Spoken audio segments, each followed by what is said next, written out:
Sa Cubao, nagpapatrol Zen Hernandez. Zen, gano'n nakahigpit ang mga seguridad na ipinapatupad dyan? Yes, Corina, mula sa 4 ay ginawa ng 20 ang bilang ng mga security guard dito sa paligid ng Araneta Center Bus Station. Bukod pa yan sa ipinakalat na mga pulis na nag-i-inspeksyon sa mga bus at sa mga pulis na naka-plain clothes. Mula kasi kahapon ay trumiple na ang bilang ng mga pasahero dito sa terminal, kaya naman maging ilang mga bus ay sinasamantala ang pagkakataon at bumabiyahe kahit pa kulang sa permit. Walang may pakitang special permit ang bus driver na ito.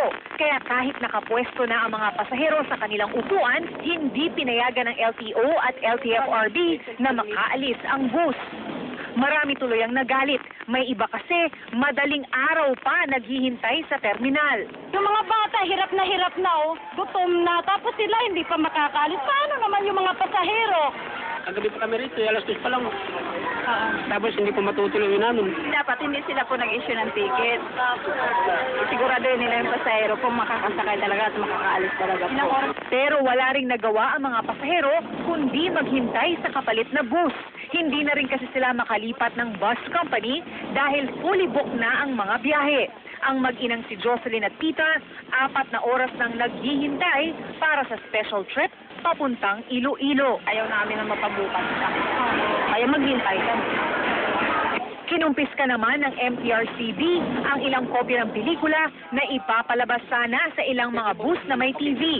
Bukod sa bawal ang peke o pirated, bawal din ang pagpapalabas ng pelikulang lagpas sa PG o parental guidance ang klasifikasyon.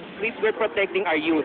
At kung masyadong bayolente, masyadong gory yung papasok na yan sa kanyang kamalayan, Hanggang 5,000 piso ang multa o di kaya ay suspensyon ng prangkisa ang pwedeng parusa.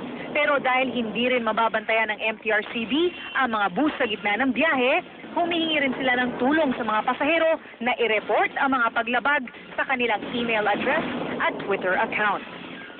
At gaya nga ng paulit-ulit nating paalala sa ating mga kababayan, Corina, ay umiwas na po tayo sa pagdadala ng mga ipinagbabawal na bagay katulad ng patalim, ng mga unlicensed firearm, ng LPG at ng mga flammable na mga bagay tulad ng mga paputok. Umiwas na rin po sa pagdadala ng napakalalaking gamit tulad ng aparador o di kaya ng lababo tulad ng mga nakita namin ng mga nakaraang taon o di kaya ay malalaking hayop. Ilimita lang po sa 3 kahon na may katamtamang sukat para iwas po tayo sa abala at sa gastos. Dahil po may kaukulang halaga rin o bayad kung masyado kayong maraming dala-dala. Corina? Okay, o yan pala ang headline natin, Zen. Meron palang mga nagdadala ng aparador. Pati katre. Meron palang ganyan, ha? Oo, nung isang taon pa, Corina, taon-taon kasi tayo nagko-cover dito, nakita na natin yan. May mga aparador at saka lababo talaga tayong nakita. Kaya sabi ng mga dispatcher dito, sana wag nang magdala. Parang malalipat bahay yung kanilang dala-dala para naman maggasa sa mga booths. Thank you very much, Zen Hernandez.